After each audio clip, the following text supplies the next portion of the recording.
Hello बच्चों। तो हम फिजिक्स में चैप्टर नंबर 1 चल रहा था हमारा, और कूलाम नियम का हम कूलाम नियम क्या था, कूलाम रूल क्या था, उसको पढ़ लिए थे। उसका कुछ न्यूमेरिकल कर लिए थे। ठीक है, तो आप अच्छे से उसको बना सकते हैं। कूलाम लॉ का ज़्यादा बहुत बड़ा हार्ड नहीं है, बस उसमें फार्मूला आपको पता है। स्पेशली फार्मूला पता होना चाहिए, कॉन्सेप्ट पता होना चाहिए। ठीक है, पूरा हम लोग पॉइंट चार्ज के लिए पढ़ रहे हैं, जो चार्ज रेस्ट में आवेश स्थिर है उसके बारे में पढ़ रहे हैं।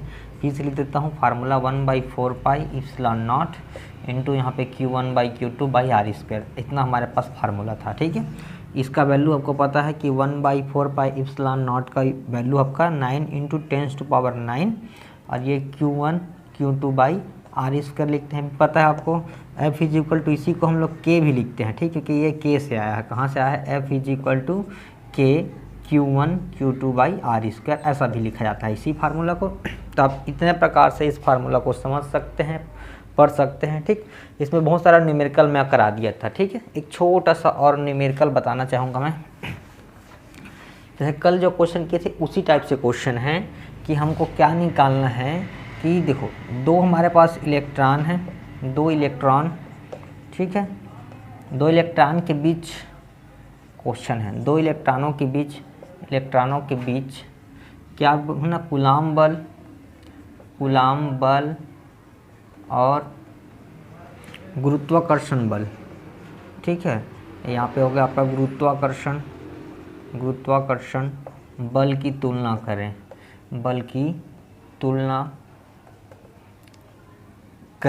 ठीक है, तो यहाँ पे हो सकते हैं comparing with coulomb force and gravitational force between two electron. ठीक है, दो इलेक्ट्रॉन के बीच में हमको क्या कूलाम फोर्स और ग्रेविटेशनल फोर्स में कंपेयर करना है कि कौन ज़्यादा बड़ा होता है, कूलाम फोर्स ज़्यादा बड़ा होता है या ग्रेविटेशनल फोर्स ज़्यादा बड़ा होता है। इस चीज़ का हमको क्या करना है, कंपेयर करना है। दो इलेक्ट्रॉनों के बीच भी निकालना है, डिस्टेंस दोनों में सेम है। मान लो जैसे कि यहाँ पे एक Q1 चार्ज है, यहाँ पे एक Q2 चार्ज है, तो इस Q1 चार्ज में मास तो होगा ही, यानी इस चार्ज का मास m1 है और इस चार्ज का मास m2 है। तो जो कि m1 m2 से आप ग्रेविटेशनल फोर्स निकालेंगे और Q1 Q2 से आप क्या निकालेंगे, कूलाम फोर्स निकालेंगे। दोनों के बीच का डिस्टेंस कितना है, r है। तो आप दोनों कंडीशन में उतना ही लेंगे। मैं थोड़ा सा बता देता हूँ। उसके बाद मैं दो इलेक्ट्रॉन बोला हूँ, आप दो प्रोटॉन के बीच निकालिएगा, एक इलेक्ट्रॉन और एक प्रोटॉन के बीच निकालिएगा, 3 कंडीशन में निकलेगा। तो देखो, बस इतना ही क्वेश्चन दिया रहेगा, आपको कुछ वैल्यू नहीं, लेकिन आपको वैल्यू पता होना चाहिए। क्या क्या वैल्यू पता होना चाहिए? इलेक्ट्रॉन है तो इलेक्ट्रॉन में चार्ज कितना होता है, तो Q1 Q2 बोल रहा हूँ, दोनों सेम रहेगा। Q1 Q2 = Q, उसका वैल्यू कितना 1.6 × 10⁻19 कूलाम रहेगा। सॉल्यूशन यहाँ पे लिख लेना, हल। भाई इलेक्ट्रॉन लिया हूँ तो Q1 भी उतना ही रहेगा, Q2 भी उतना ही रहेगा। ठीक, दोनों का वैल्यू सेम है। अब डिस्टेंस आपको लेना है, R = तो कुछ नहीं, R का तो R ही रखना, आप कुछ मत करना। तो F = मैं E फॉर इलेक्ट्रिक, ठीक है, यहाँ पे C फॉर कूलाम भी लिख सकते हो। तो F फॉर इलेक्ट्रिक फोर्स, तो यहाँ पे कितना हो जाएगा, 9 × 10⁻9 हो जाएगा, और Q1 1.6 × 10⁻19, दो बार लिखूंगा, 1.6 × 10⁻19 और डिवाइडेड बाई हमारे पास r² रहेगा। इक्वेशन नंबर मैं फर्स्ट दूंगा। ये कहाँ से आया, तो पता है आपको कि फार्मूला लगाते हैं 1/F = 9 × 10⁻9 और Q1 Q2/r² से। Q1 की वैल्यू इतना है, Q2 का वैल्यू भी उतनी है, इसलिए मैं वहाँ पे सेम चीज़ लिख दिया हूँ। तो मेरा इक्वेशन नंबर 1 हो गया। अब ग्रेविटेशनल फोर्स की बात करेंगे। ठीक है, यहाँ पे गुरुत्वीय बल, ग्रेविटेशनल फोर्स, इसके जगह में लिखेंगे हम लोग Fg, लिख देता हूँ मैं Fg। तो वहाँ पे capital G m1 m2 divided by r² होगा। ठीक है, तो लिखेंगे, यहाँ पे लिख देता हूँ मैं, यहाँ पे G Fg का तो Fg ही रहेगा। कैपिटल G का मान 6.67 × 10⁻11 हो जाएगा, इंटू m1। तो इलेक्ट्रॉन का जो मास होता है, मैं वहाँ लिख रहा हूँ, इलेक्ट्रॉन को जो मास होता है 9.1 × 10⁻31 kg होता है। और दोबारा भी वही होगा, दोनों इलेक्ट्रॉन है तो इतना 9.1 × 10⁻31 kg डिवाइडेड बाई r²। ये इक्वेशन नंबर 2 है। इन दोनों में हमको कंपेयर करना है। ठीक है, दोनों में कंपेयर करना है। तो ऊपर हो गया हमारे पास Fe, नीचे हो जाएगा Fg। Fe का वैल्यू हमारे पास कितना है, 9 × 10⁻9, फिर 1.6 × 10⁻19, एक बार फिर से 1.6 × 10⁻19 है, और नीचे जब यहाँ पे r² है ना। अब यहाँ पे ध्यान देंगे, बराबर यहाँ पे लिखाएगा FE/FG। अब यहाँ पे जो दिख रहा है आपका FG का वैल्यू, तो FE का वैल्यू होगा, FG का वैल्यू ये लिखा है, इसको लिखेंगे 6.67 इंटू 10⁻11 इंटू 9.1 इंटू 10⁻31, फिर एक बार लिखा है 9.1 इंटू 10⁻31 डिवाइडेड बाई कितना, r²। तो ये r² से r² कैंसिल हो जाएगा, तो यहाँ पे FE/ यहाँ पे लिखेंगे FG। ठीक, अब इसको कैंसिल करेंगे, ठीक है, ये सब वगैरह काटेंगे, -31 इतना वगैरह, तो लगभग आपका आंसर ना शायद 2.13 इंटू 10⁻39 या 36 के आसपास आया है। मीन्स क्या चीज़ है, यदि मैं FE करूँ, अब कैंसिल कर लेंगे आराम से, ठीक है, कितना आया है, पॉइंट पे मत जाइएगा, पहले बस इसको डिवाइड कर लीजिएगा। तो FE = FG उधर जाएगा, तो 2.13 इंटू 10⁻39 यहाँ पे कितना हो जाएगा, FG हो जाएगा। आप चेक कर लीजिएगा बार कितना आ रहा है पावर में। तो मैं बताना ये चाह रहा हूँ कि आपका इलेक्ट्रिक फोर्स होता है वो उसका वैल्यू ज़्यादा होती है, इलेक्ट्रिक फोर्स का मान ज़्यादा होता है, और जो ग्रेविटेशनल फोर्स का वैल्यू कम होती है। बता दूँ कि पूरा यूनिवर्स में, पूरा ब्रह्मांड में, पूरी जगह इलेक्ट्रिक फील्ड सबसे स्ट्रांग होता है। इलेक्ट्रिक फील्ड नहीं, एक न्यूक्लियर भी फोर्स होता है। ये सबसे जो दुर्बल बोलूँ, सबसे जो वीक फोर्स होता है वो ग्रेविटेशनल फोर्स होता है। सबसे जो मतलब स्ट्रांग फोर्स में बोलूँ तो स्ट्रांग फोर्स में न्यूक्लियर फोर्स भी आ सकता है, नाभिकीय बल भी आ सकता है। तो उसमें थोड़ा सा क्या हूँ, अभी मैं कंफ्यूज हूँ, तो उसको भी नहीं बता रहा हूँ, ठीक। अभी याद रखिएगा इसमें कि इलेक्ट्रिक फोर्स बड़ा होता है, ग्रेविटेशनल फोर्स क्या होता है, छोटा होता है। तो इस प्रकार से हम लोग इसमें 2 इलेक्ट्रॉन के बीच निकाले हो, 2 प्रोटॉन के बीच निकालना, एक प्रोटॉन एक इलेक्ट्रॉन के बीच निकालना, प्रोटॉन न्यूट्रॉन के बीच निकालना, तो ये सब क्वेश्चन पूछ देते हैं, ठीक है, तब निकाल सकते हैं। इसको मिटा दे रहा हूँ, उसको आप नोट कर लीजिएगा। अब आते हैं नया टॉपिक की ओर। नया टॉपिक है आपका सुपरपोजिशन, ठीक है, थ्योरम जो है सुपरपोजिशन थ्योरम, या उसी को हम लोग क्या कहते हैं, अध्यारोपण का सिद्धांत, ठीक है। इस आवेश संबंधी अध्यारोपण का सिद्धांत, ठीक है, इंग्लिश में बोलते हैं सुपरपोजिशन थ्योरम, ठीक है, सुपरपोजिशन थ्योरम। इसको समझिएगा क्या होता है अध्यारोपण का सिद्धांत, सुपरपोजिशन का थ्योरम। जैसे ना यहाँ पे क्या है, 3 or more than 3 चार्जेस होना चाहिए, ऐसे कुछ यहाँ पे कोई चार्ज है, ठीक है। अब ये चार्ज जो है, ये आवेश जो है, एक दूसरे पे क्या लगाएंगे, फोर्स लगाएंगे। ये इस पर लगाएगा, ये इस पर लगाएगा, ये इस पर, किसी भी लगा सकता है फोर्स। तो मैं क्या बोला, किसी एक पे मैं मान लेता हूँ कि ये इस पे फोर्स लगा रहा होगा, मैं इस पे फोर्स लगा रहा होगा, तो Q1 पे कितना, और मान लो चलो Q4 इधर है, और तो ये सब के सब मान लो Q1 सब के सब लगा रहे होंगे, ये भी लगा रहा होगा सब की तरफ। तो मैं एक की बात करता हूँ, जैसे Q1 दिख रहा है इस पर, तो सब के सब फोर्स लगा रहे होंगे।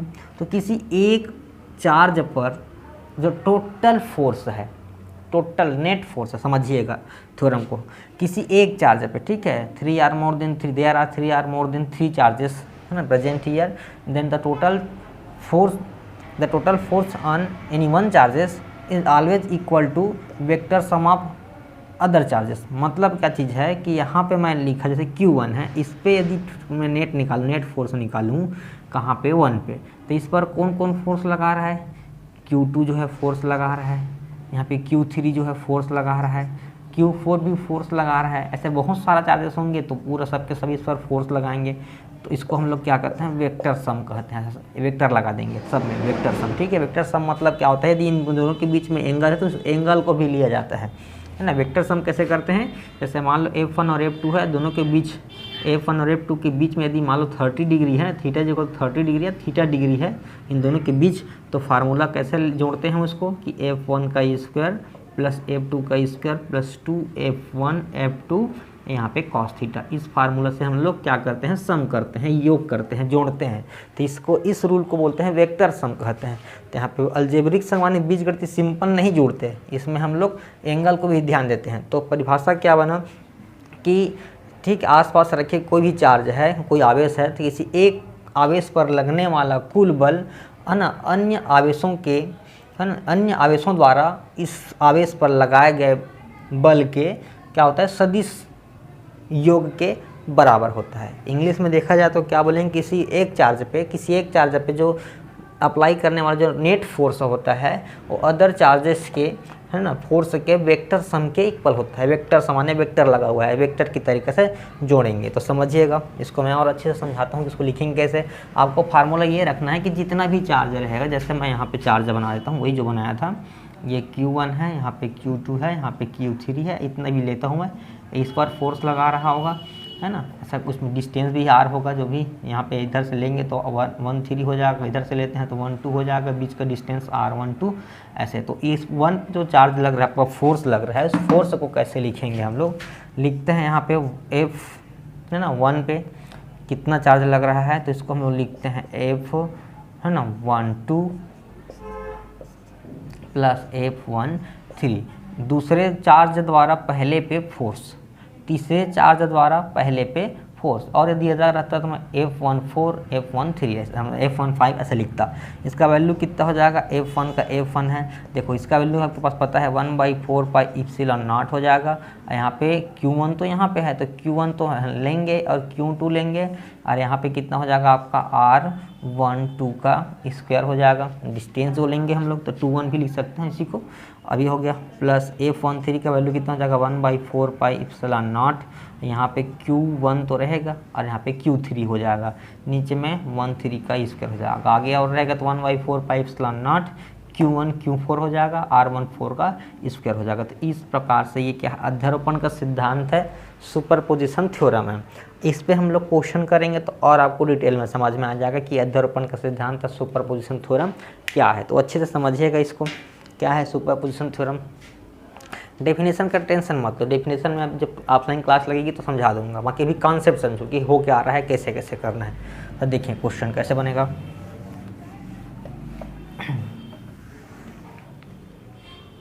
ध्यान देना, जैसे कि मान लो एक क्वेश्चन है, इसमें क्वेश्चन क्या चीज़ है, एक स्क्वायर है, एक वर्ग है, ठीक है, इसका लेंथ सारी जगह बराबर है, पता है इसका लेंथ कितना है, a है, ठीक है, ये है आपका। अब यहाँ पे ना प्लस क्यू चार्ज है, यहाँ भी प्लस क्यू चार्ज है, यहाँ भी प्लस क्यू चार्ज है, और यहाँ भी प्लस क्यू चार्ज है, सारे कोण पे, सारे यहाँ पे कॉर्नर पे प्लस क्यू चार्जेस रखा हुआ है, ठीक है। मैं इसका नाम दे दिया, इसको A है, ये B है, यहाँ पे ये C है, ये D है। अब मैं क्वेश्चन का बोल रहा हूँ कि एफ नेट ज्ञात करना है। एफ नेट क्या होगी, कहाँ पे, एट C।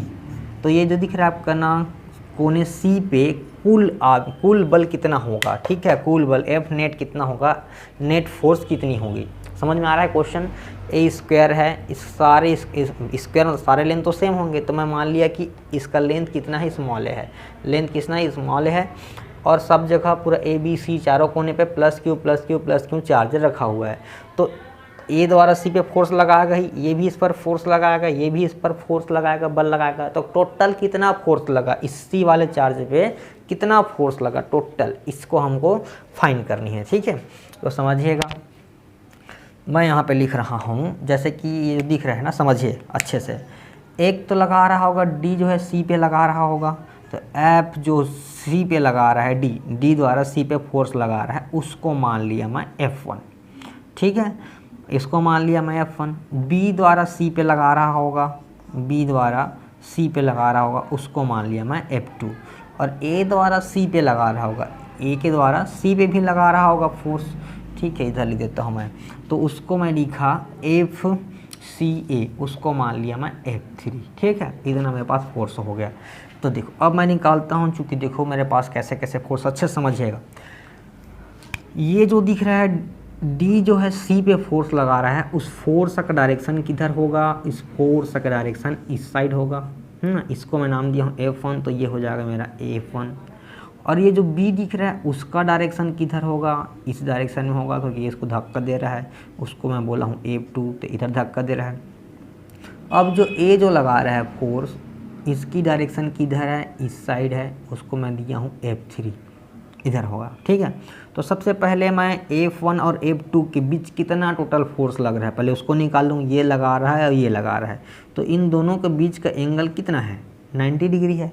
इन दोनों के बीच का एंगल कितना है, 90 डिग्री। आपको दिख रहा होगा एक फोर्स इधर लग रहा है, एक फोर्स इधर लग रहा है, तो इसका जो रिजल्टेंट होगा, इसका परिणामी वो किधर होगा, कुछ इस साइड में होगा, ठीक है। अब कितना है, दोनों के बीच का डिग्री कितना है, 90 डिग्री है। तो मैं देखो क्या लगाता हूँ कि F1 व F3 के बीच परिणामी बल, F3 है सॉरी F1 और F2 के बीच परिणामी बल, तो रिजल्टेंट फोर्स, ठीक इंग्लिश में लिखेंगे इसको, resultant force between F1 and F2, तो मैं उसको लिखा F dash is equal to कितना हो जाएगा F1 का स्क्वायर प्लस F2 का स्क्वायर। पहले इसके पहले मैं F1 F2 का वैल्यू ही निकाल लूँ कि F1 समझिएगा, ठीक है, यहाँ पे आप लिख लीजिएगा, ठीक, यहाँ पे F1 का देखो समझिएगा, यहाँ पे F1 का वैल्यू कितना होगी, F1 वेयर इज F1, हाँ ये F1 लगेगा, तो फार्मूला K का तो K हो जाएगा, Q1 यहाँ पे Q ही है Q1, और Q2 यहाँ पे भी Q है तो यहाँ पे Q2, और दोनों के बीच का डिस्टेंस कितना है भाई, आपको पता है ना कि F इज इक्वल टू क्या है, formula K Q1 Q2 by R square होता है, तो Q1 भी प्लस Q है, Q2 भी प्लस Q है, और बीच का डिस्टेंस A है, तो कितना हो जाएगा आपके पास, ये A स्क्वायर हो जाएगा, यानी कुल मिला के ये K Q का स्क्वायर बाई A का स्क्वायर हो जाएगा। F1 का वैल्यू कितना है, K Q square by A square, और F2 का वैल्यू आपके पास, लेट मी चेक, दिख रहा है कि नहीं दिख रहा है, दिख रहा है, ठीक है, तो F2 का वैल्यू कितना हो जाएगा, F2 ये है, तो देखो यहाँ भी Q है, यहाँ भी Q है, तो F2 का value K Q into Q, बीच का डिस्टेंस कितना है, A ही है, तो यहाँ पे A स्क्वायर हो जाएगा, मतलब इसका भी वैल्यू कितना है, F2 का भी वैल्यू कितना है, K Q square by A square, यानी यहाँ पे हम समझ सकते हैं कि F1 और F2 दोनों का वैल्यू सेम है, ठीक है, तो हम लिख सकते हैं यहाँ पे रिजल्टेंट फोर्स लगा देंगे, तो रिजल्टेंट फोर्स F डैश माना उसको मैं, फार्मूला क्या है मेरे पास, F1 का स्क्वायर प्लस F2 का स्क्वायर प्लस क्या हो जाता है 2F1 F2 कॉस, देखो दोनों के बीच का एंगल कितना बताया मैं, 90 डिग्री है, तो यहाँ कितना लगा दूंगा मैं, 90 डिग्री लगा दूंगा, ठीक, तो ये cos 90 का वैल्यू 0 होता है, पूरा इतना 0 हो जाएगा, जब cos 90 का मान 0 होगा तो 0 का गुणा इनके साथ करूँगा तो पूरा का पूरा 0 हो जाएगा, तो इतना टर्म पूरा 0 हो जाएगा। अब मेरे पास क्या बचेगा, मुझे पता है, चूँकि क्या पता है कि F1 बराबर F2 दोनों बराबर होता है, तो F dash is equal to कितना हो जाएगा, मैं यहाँ भी क्या रख दूँगा F1 का स्क्वायर, इस F2 के जगह हम भी क्या कर दूँगा F1 रख दूँगा, तो F1 का स्क्वायर, और दोनों सेम है तो क्या हो जाएगा 2F1 का स्क्वायर, तो एक तो F1 बाहर निकल जाएगा, तो F dash is equal to F1 बाहर निकला, अंदर में फंसा है √2, तो F डैश का वैल्यू आपके पास कितना आया है, F1 √2 आया है, ठीक है, याद रखिएगा, या F1 का वैल्यू हम F डैश की जगह में रख सकते हैं, F1 का वैल्यू कितना है हमारे पास, तो ये √2 जो दिख रहा है रहने दो, K Q square by A square, और यहाँ पे √2 है, तो हमारे पास F डैश का जो वैल्यू है इतना आया है, ठीक। अभी समझो, अभी ये जो फोर्स है, ये फोर्स दोनों के बीच का फोर्स निकला है, वो किस में आया होगा, इसी डायरेक्शन में आया होगा।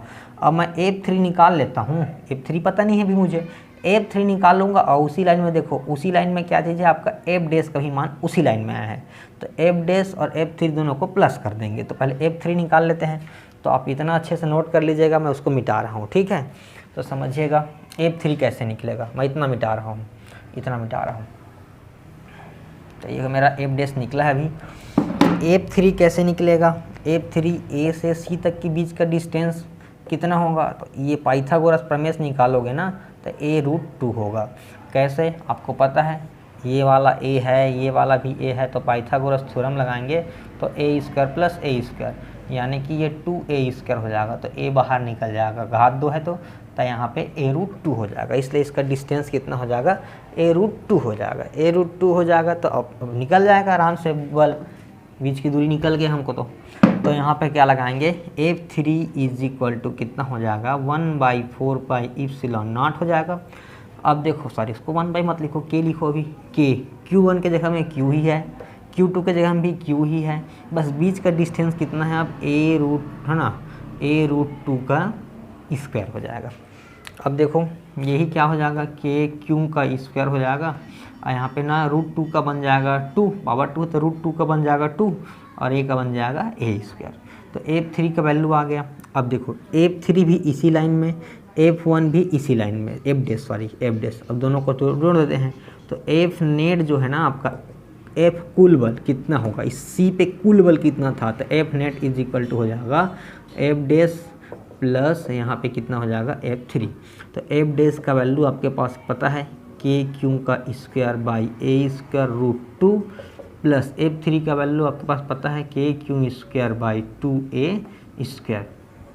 दोनों में के क्यू स्क्वायर है, दोनों में ए स्क्वायर है, बाहर निकाल दो कॉमन, तो F net is equal to आपके पास k q square by a square common निकल जाएगा। तो यहाँ बचा है आपके पास रूट 2 प्लस 1 बाई यहाँ बचा है आपके पास 2। ठीक है, तो ये हो जाएगा आपका एफ नेट है, यानी इसी पे कितना टोटल चार्ज लगा, ठीक कितना टोटल फोर्स लगा वो निकला एफ नेट। अब डिस्टेंस पता रहेगा, मान लो 2 मीटर यदि दिया है तो आप ए की जगह में 2 लगा देंगे। मान लो 3 कूलाम ऐसे कुछ वगैरह दिया है मान, तो क्यू के जगह में 3 रख देंगे, 3 का स्क्वायर हो जाएगा। ठीक, अब के का वैल्यू तो पता ही है, के का वैल्यू 9 × 10⁻9 होता है। तो इस प्रकार से हम सुपरपोजिशन थ्योरम का अध्यारोपण सिद्धांत का प्रयोग करते हैं। मैं एक क्वेश्चन और एक्सप्लेन कर रहा हूँ, उसके बाद आपको मैं बहुत सारा क्वेश्चन दूंगा। ठीक है, होमवर्क के लिए आप उसको सॉल्व करके मुझे बताएंगे। नहीं समझ में आएगा तो 2 बार वीडियो देखें। ठीक है, और नहीं समझ में आएगा तो बताइए कि समझ में नहीं आ रहा था, थोड़ा सा फिर और डिटेल में समझाइए, फिर कोशिश करेंगे, है ना। ऑफलाइन और ऑनलाइन में बहुत फ़र्क होता है, समझ में नहीं आता थोड़ा सा समझ सकता हूँ भाई, कोशिश करें, अपना टाइम वेस्ट ना करें। ठीक है, समझने की कोशिश करिएगा। चलो एक क्वेश्चन मैं और समझाता हूँ सुपरपोजिशन थ्योरम का, शायद आपको पूरा समझ में आ जाए। एक त्रिभुज ले लेते हैं। ठीक है, एक हम लोग ट्रायंगल ले लेते हैं, ये आपका एक ट्रायंगल है, हाँ ये भी इक्विलेटरल ट्रायंगल है। इक्विलेटरल ट्रायंगल मतलब होता है समबाहु त्रिभुज है। समबाहु त्रिभुज में तीनों भुजा बराबर हो, तीनों भुजा क्या हो, बराबर हो, यानी इसका लेंथ L है तो इसका भी लेंथ L है, इसका भी लेंथ L है। मान लेता हूँ वही प्लस क्यू यहाँ भी है, प्लस क्यू यहाँ भी है, प्लस क्यू यहाँ पे है। ठीक है, अब मुझे निकालना, मैं वही चीज़ पे ही निकालूंगा। ठीक है, क्वेश्चन मेरा वही है कि find the F net at C. ठीक है, कहाँ पे, at C, at point C, यानी बिंदु सी पे कुल बल ज्ञात कीजिए, कुल फोर्स कितना लगेगा, ए के द्वारा लगा होगा, बी के द्वारा लगा तो कितना फोर्स लगेगा, इसको निकालना है। ठीक है, 1 मिनट में इंक डाल लूँ इसमें। तो देखिए ये दिख रहा है आपका सबका लेंथ एल वेल सब दिखे है। अब आपको निकालना है टोटल फोर्स कितना लगेगा। ठीक है, आपको पता होगा अच्छे से पूरा एंगल वेंगल के बारे में भी पता होना चाहिए। बहुत बेहतरीन क्वेश्चन आता है इसमें। ठीक है, एकदम मैं सिंपल भी करा रहा हूँ क्वेश्चन, जब आप ऑफलाइन में आएंगे ना क्लास तब और डिटेल में करा देंगे। तो समझ जानते हैं कि इक्विलेटरल ट्रायंगल में समबाहु त्रिभुज में प्रत्येक कोण कितना होता है, 60 डिग्री का होता है। ये भी कितना होता है, 60 डिग्री होता है, और ये भी कितना डिग्री का होता है, 60 डिग्री का होता है। ठीक है, तो मुझे यहाँ पे निकालना है, एक तो फोर्स बी के कारण लग रहा होगा, बी वाला चार्ज दिख रहा है, इसके कारण इस सी पे फोर्स लग रहा होगा, एक ए के कारण एक फोर्स लग रहा होगा। तो ये जो बी के कारण इस पे फोर्स लगेगा उसका डायरेक्शन इस डायरेक्शन में होगा, और इस ए के कारण जो इसको मैं मान लेता हूँ F1 है, ये मेरा क्या है, F1 है, और इधर वाला जो फोर्स लग रहा है वो मेरा F2 है। अब देखो जानते हैं कि शीर्षाभिमुख कोण अपोजिट वर्टिकली अपोजिट एंगल से जितना एंगल ये होता है उतना ये एंगल ये भी होगा। तो इसीलिए क्या हो जाएगा, यहाँ पे 60 डिग्री है तो इसका भी वैल्यू कितना हो जाएगा, यहाँ पे 60 डिग्री हो जाएगी। तो अब जो F1 और F2 के बीच का मुझे डिग्री पता चल जाएगा। तो सबसे पहले मैं F1 निकाल लेता हूँ। F1 है क्या चीज़, तो ये जो फोर्स लग रहा है C पे B के कारण, उसी को बोल लिए हम लोग, मान लिए हैं F1, लेट माना। और जो A के कारण C पे लग रहा है, A के कारण जो C पे लग रहा है उसको हम लोग मान लिए हैं F2 मान लिए हैं। ठीक है, इस F1 का वैल्यू कितनी होगी, F1 की वैल्यू कितनी होगी, देखो K हो जाएगा, यहाँ भी Q, यहाँ भी Q, तो Q इंटू Q हो जाएगा। बीच का डिस्टेंस कितना है, L है, तो ये L स्क्वायर हो जाएगा। आप इसको K Q का स्क्वायर बाई L स्क्वायर कर सकते हैं। सिमिलरली ऐसा देखो यहाँ पे, यहाँ भी Q, यहाँ भी Q, तो वहाँ पे K Q into Q by कितना हो जाएगा, L स्क्वायर हो जाएगा, ना K Q स्क्वायर बाई कितना हो जाएगा, L स्क्वायर। अब यहाँ से हम देखने से क्या पता चल रहा है कि हमारा F1 और F2 दोनों को दोनों क्या चीज़ है, इक्वल है। तो हम यहाँ पे लिख सकते हैं कि F1 is equal to F2 बोल सकते हैं, हम दोनों इक्वल है। ठीक है, उसको हम लोग F भी लिख सकते हैं, चलो रहने दो, इतना ही लिख देते हैं। अब क्या हो जाएगा कि F1 और F2 के बीच जो रिजल्टेंट फोर्स निकालेंगे। ठीक है, तो F1 व F2 के बीच परिणामी बल। ठीक है, रिजल्टेंट फोर्स, ठीक, resultant force between F1 and F2। अब आपको पता है कि F1 और F2 के बीच का जो एंगल कितना है, 60 डिग्री है। तो सुपरपोजिशन थ्योरम से हम क्या कर देंगे, from superposition theorem F net निकाल सकते हैं, यहाँ पे डायरेक्टली निकल जाएगा। F net is equal to क्या हो जाएगा, F1 का स्क्वायर F2 का स्क्वायर प्लस 2F1 F2, यहाँ पे कॉस कितना हो जाएगा, 60 हो जाएगा, क्योंकि यहाँ पे एंगल 60 डिग्री है। तो यहाँ पे मैं पता है हमको, यहाँ पे लिखा हूँ, ये आपको दिखा देता हूँ। तो F नेट का F नेट हो जाएगा इज इक्वल टू, मैं F1 के जगह में F1 रखा, F2 के जगह भी F1 रखूँगा, 2 का 2 हो गया, इस F1 का F1, इस F2 के जगह भी F1 ही रखूँगा क्योंकि दोनों इक्वल है।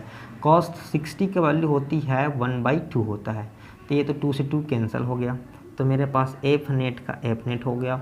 ये कितना हो जाएगा, 2F1 का स्क्वायर हो जाएगा, 2 बार F1 स्क्वायर है तो 2F1 का स्क्वायर, और यहाँ भी कितना है, F1 का स्क्वायर है। अब दोनों जुड़ के फिर से कितना हो जाएगा, 3F1 का स्क्वायर हो जाएगा। तो मेरे पास F net is equal to क्या हो जाएगा, F1 का स्क्वायर का बाहर निकल जाएगा F1 और √3 अंदर फंसा रहेगा, ये हो गया। अब आपको F1 का वैल्यू पता है, F1 का वैल्यू कितना है, k²/L²। तो इस F1 के जगह मैं क्या रख दूंगा, F net is equal to k²/L², और यहाँ पे कितना है, √3 है। तो आपका जो फाइनल आंसर आएगा, यहाँ लिख देता हूँ, ठीक है, आपका जो फाइनल आंसर आएगा वही है, और क्या लिखने की ज़रूरत है, वही तुम्हारा फाइनल आंसर है, ठीक है, जो लिखा है।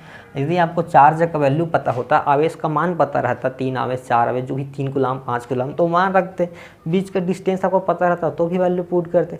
अभी कुछ आपको गिवन नहीं है, ठीक है, तो इतना को आप क्या करेंगे, समझेंगे। अब मैं आपको होमवर्क दे देता हूँ यहीं पे क्वेश्चन पे, आप उसको सॉल्व करिएगा। और बाकी अच्छा क्वेश्चन है, इसमें बहुत सारा क्वेश्चन है, अलग अलग तरीका क्वेश्चन है, ठीक है, तो ध्यान देंगे। इसको मैं मिटा दे रहा हूँ, ठीक है, आप नोट कर लेंगे इसको।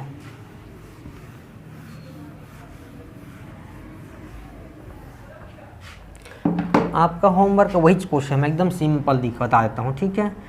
ये क्वेश्चन आपका वही है, स्क्वायर है, बीच का डिस्टेंस आप L ले लीजिएगा, मैं पिछले बार A लिया था, अब L ले लेंगे। वही ABCD आपका, ये तुम्हारा A शीर्ष है, ठीक है, आपका वर्टिसेस है। अब यहाँ पे ना क्या चीज़ है, -Q है, यहाँ +Q है, यहाँ भी +Q है, यहाँ भी +Q है, और यहाँ -Q है, यहाँ पे क्या चीज़ है, -Q है।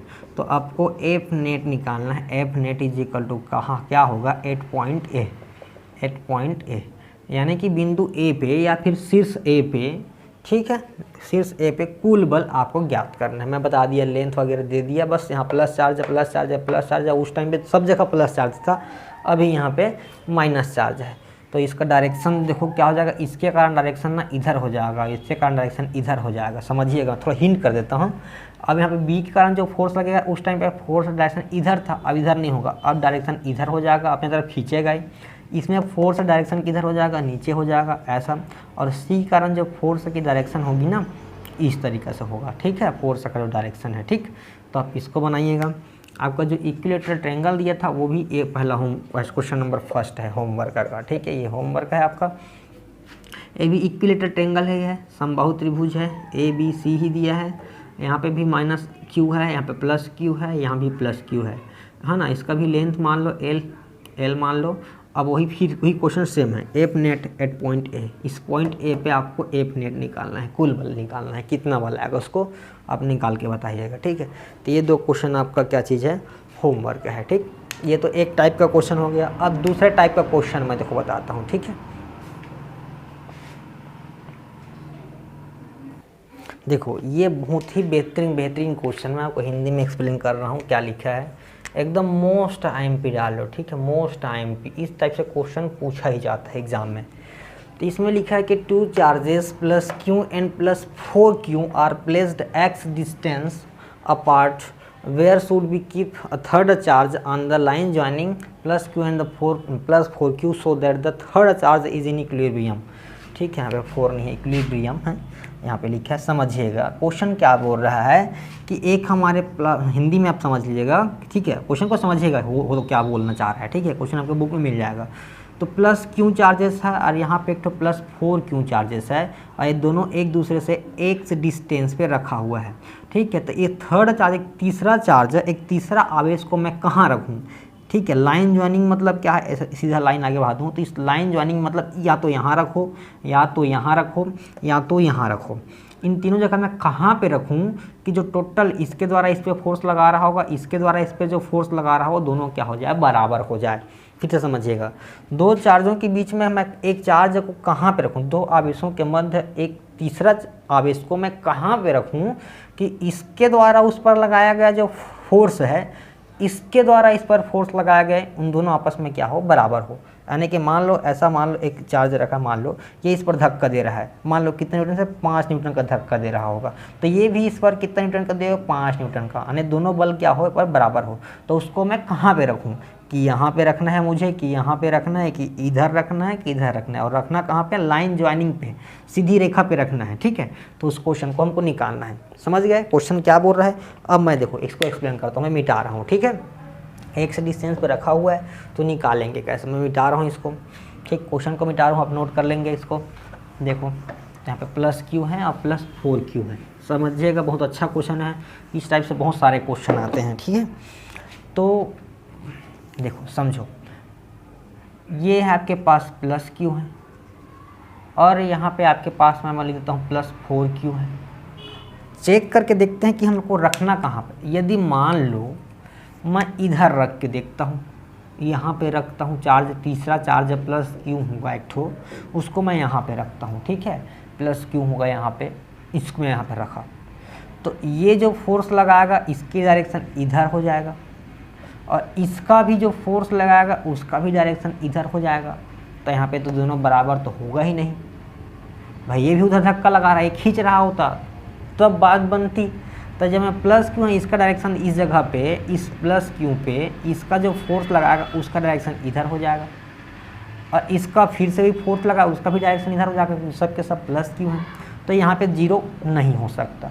चलो यहाँ पे चेक कर लेते हैं। यहाँ पे चेक करेंगे तो इसके द्वारा फोर्स लगाएगा उसमें, उसका डायरेक्शन, उसकी दिशा किधर हो जाएगी, इधर ही धक्का देगा, और ये भी उसको इधर ही धक्का देगा। जीरो तो हो ही नहीं सकता, यहाँ पे दोनों को दोनों धक्का दे रहा है। ठीक है, तो देखो ना, मतलब यहाँ भी नहीं हो सकता, समझो इस ये जो तीसरा चार्ज को ना तो यहाँ पे रख सकते, ना तो यहाँ रख सकते। चलो यहाँ रख के देखते हैं, मान लो यहाँ रख के देखते हैं। ठीक है, यहाँ रखेंगे तो इसका डायरेक्शन किधर हो जाएगा, इस डायरेक्शन में हो जाएगा, और इसके द्वारा डायरेक्शन यहाँ हो सकता है। तो हाँ, ये हो सकता है कि ये एक इधर धक्का दे, एक दूसरा इधर धक्का दे, तो दोनों क्या चीज़ है, दोनों एक दूसरे को धक्का दे रहे हैं। तो देखो मैं इसका पास रखा हूँ, एकदम ये बड़ा चार्ज है, ये छोटा चार्ज है, तो इसके पास मत रखना, इसके करीब रखना ताकि इसको ज़्यादा ताकत मिले। ठीक है, इसका आवेश का मान भी बहुत कम है, बेचारे अकेला है, जिन्हें 4 जने हैं, तो इसके पास रखेंगे तो ज़्यादा फोर्स लगा पाएगा। तो कहीं इस पर रखते हैं, अब हमको पता है। चलो ठीक है, तो हम ना तो इधर रखेंगे ना इधर रखेंगे, कहाँ रखेंगे, इधर, इन दोनों चार्जों के बीच में कहीं ना कहीं रखेंगे। तो देखो अब कितने डिस्टेंस पे होना चाहिए बोल रहा है, तो समझना क्वेश्चन को। हमको पहले से क्वेश्चन ने बता दिया है, क्वेश्चन क्या बता दिया है कि प्लस क्यू और प्लस 4Q उन दोनों के बीच का डिस्टेंस कितना है, x है। ठीक है, इन दोनों के बीच का जो डिस्टेंस कितना है, x है। और मैं मान के क्या चाह रहा हूँ कि मैं तीसरा चार्ज जो है प्लस क्यू जो है, तीसरा चार्ज को कहाँ रख रहा हूँ, यहाँ पे रख रहा हूँ। ठीक है, यहाँ से a डिस्टेंस पे, स्मॉल a डिस्टेंस पे, तो यहाँ से यहाँ तक का डिस्टेंस स्मॉल a, टोटल कितना है x, तो यहाँ से लेके यहाँ तक का जो डिस्टेंस है, दूरी कितना हो जाएगा, x माइनस a हो जाएगा। समझिएगा, मैं तीसरा चार्ज जब कहाँ रखा हूँ, ये यहाँ पे रखा हूँ कि प्लस क्यू से स्मॉल a दूरी पे रखा होगा तीसरा चार्ज, और टोटल देखो दूरी कितना है हमारे पास, x है, दूरी कितना है, x है, तो बाकी डिस्टेंस कितना बचा, x माइनस a हो गया। अब हम मान के क्या चलें कि तीसरा चार्ज जब यहाँ पे रखें तो ये इक्विलिब्रियम में आ गया होगा, साम्य अवस्था में आ गया होगा, यानी कि इस क्यू द्वारा इस क्यू पे लगाया गया फोर्स जो है बराबर होगा इस क्यू, मतलब इस 4Q द्वारा इस क्यू पे लगाया गया फोर्स के इक्वल होगा। तो हम लोग क्या मान के चले हैं कि इस Q से Q पे लगाया गया फोर्स को F1 कहे हैं, और इस प्लस Q से प्लस 4Q के बीच में लगाया गया फोर्स को F2 बोले हैं, और दोनों हम बोल रहे हैं कि दोनों बराबर होगा, ऐसे मान के चल रहे हैं हम। तो देखो यहाँ पे क्या होगा, F1 का वैल्यू कितना हो जाएगा, K का K हो जाएगा, Q1 का वैल्यू Q है, और Q2 का वैल्यू भी Q है, और यहाँ का डिस्टेंस कितना है, a² है। F2 का वैल्यू कितना हो जाएगा, देखो यहाँ पे तो के का के हो जाएगा, क्यू का क्यू हो जाएगा, Q2 का वैल्यू कितना है 4Q है। नीचे इनके बीच की डिस्टेंस कितना है x माइनस ए है, तो x माइनस ए का कितना हो जाएगा होल स्क्वायर हो जाएगा। ये के से के कैंसिल हो जाएगा, एक Q से एक Q, इस Q से इस Q, ये भी खत्म हो गया। बचा हमारे पास क्या 1/a² बचा है, 1/a², और यहाँ पे क्या बचा है 4/x माइनस ए का होल स्क्वायर बचा है। इसको हम ऐसे लिख सकते हैं a 1/a का होल स्क्वायर लिख सकते हैं। इसको हम लोग ना 2/x माइनस ए का होल स्क्वायर लिख सकते हैं, क्योंकि 4 2 का स्क्वायर होता है तो इसमें स्क्वायर लगा हुआ है। तो देखो इसका मतलब क्या हो जाएगा, ऐसा डायरेक्ट मत काटना, इस 2 से 2 नहीं काटना है। जब ये पावर 2 जो है दिख रहा है ना, ये 2 इधर आ जाएगा तो यहाँ पे रूट लग जाएगा, और जब रूट हटेगा ना, रूट हटेगा तो यहाँ पे प्लस माइनस 1/a होगी, और यहाँ पे 2 कितना हो जाएगा x माइनस ए होगा। अब क्रॉस मल्टीप्लिकेशन करेंगे तो यहाँ हो जाएगा हमारे पास प्लस माइनस है, x माइनस ए हो जाएगा, उधर जाएगा तो ये 2a हो जाएगा। ठीक है, अब इस 2a को उधर हम लोग प्लस माइनस दे सकते हैं जब ये पलटेगा ना। ठीक है, चलो ठीक है, ऐसा ले लेता हूँ।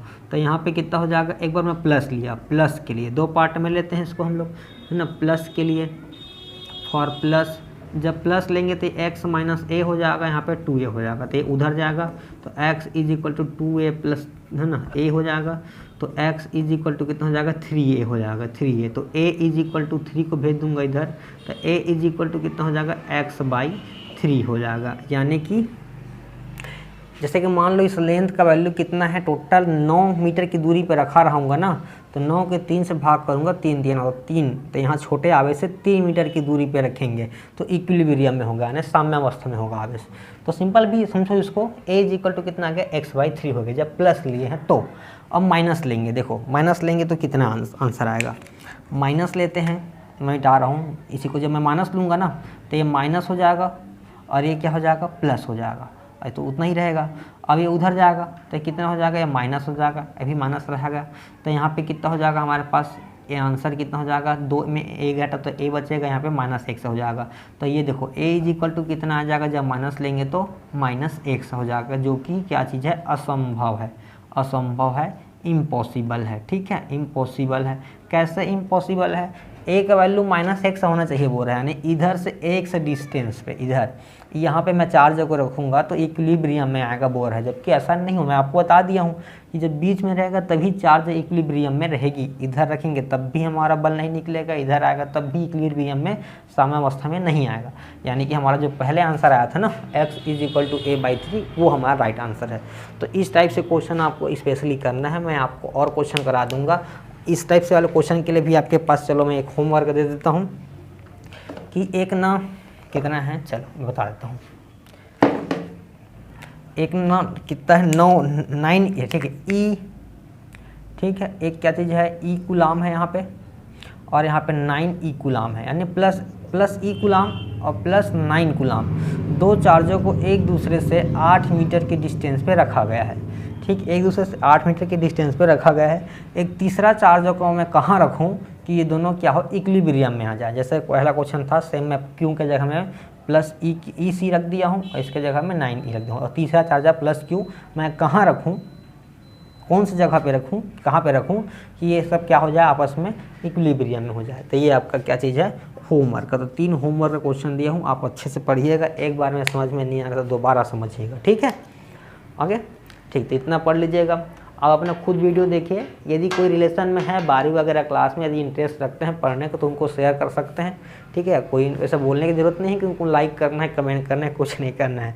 यदि क्या है, यदि सब्सक्राइबर यदि 1000 हो जाता है किसी भी हालत में तो हम लाइव कर सकते हैं, मेरे को लाइव का ऑप्शन नहीं मिल रहा है, इसलिए मुझे क्या करना पड़ता है, पहले वीडियो बना के उसको शूट करके, ठीक है, एडिटिंग करके फिर डालना पड़ता है। यदि ऐसा होता कि 1000 रहता मेरा सब्सक्राइबर तो फिर हम लाइव चलते, ठीक है, फिर लाइव बैठ के पढ़ते। ठीक है, उस पर ध्यान मत दो, अब अपना पढ़ाई पे ध्यान दीजिए। ठीक है, इतना कर लीजिएगा। Thank you.